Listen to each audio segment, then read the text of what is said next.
Jadi qala Nabi sallallahu alaihi wasallam auhawahu ta'ala ila Musa bin Imran fit Taurati inna ummahatil khotoya salasun al-kibru wal hasadu wal hirsu. Jadi kata Nabi, Allah telah memberikan wahyu kepada Nabi Musa dalam kitab Tauratnya ya. Itu inna ummahatil khotoya salasun. Jadi pokok dari kesalahan atau pokok dari dosa.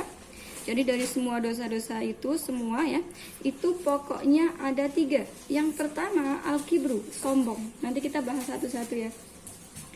Dari sifat sombong akhirnya keluar sifat ujub. Dari sifat sombong akhirnya keluar sifat yang buruk-buruk yang lain gitu ya. Nah, makanya iblis itu diusir dari surga, dimurkai oleh Allah Subhanahu wa taala itu karena sifat sombongnya. Iblis disuruh sujud kepada Nabi Adam. Dia merasa dirinya lebih baik daripada Nabi Adam.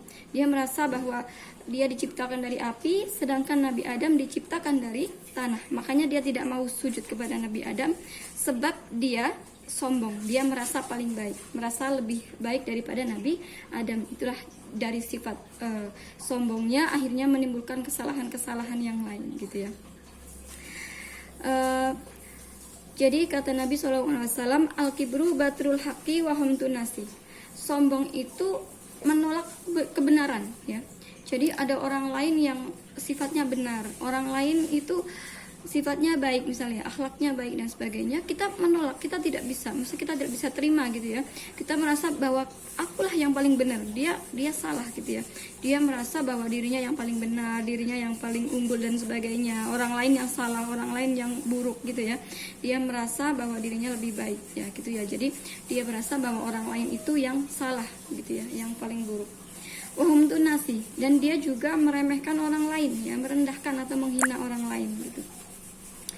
Menghina orang lain dengan pandangan yang buruk gitu ya.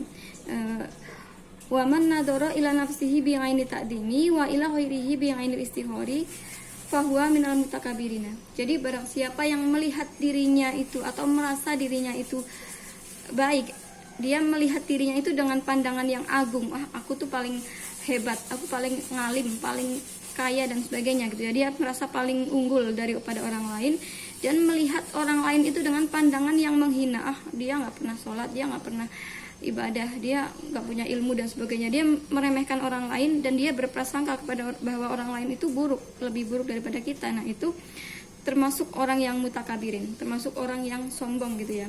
Jadi ada makalah lagi yang dikatakan atau dinamakan muflis atau orang yang bangkrut, itu bukan orang yang bangkrut hartanya, dia punya bisnis kemudian bisnisnya hancur. Nah itu bukan dinamakan bangkrut secara hakiki. Jadi orang yang muflis atau bangkrut itu adalah orang yang merasa dirinya itu lebih baik daripada orang lain. Alhamdulillah ya.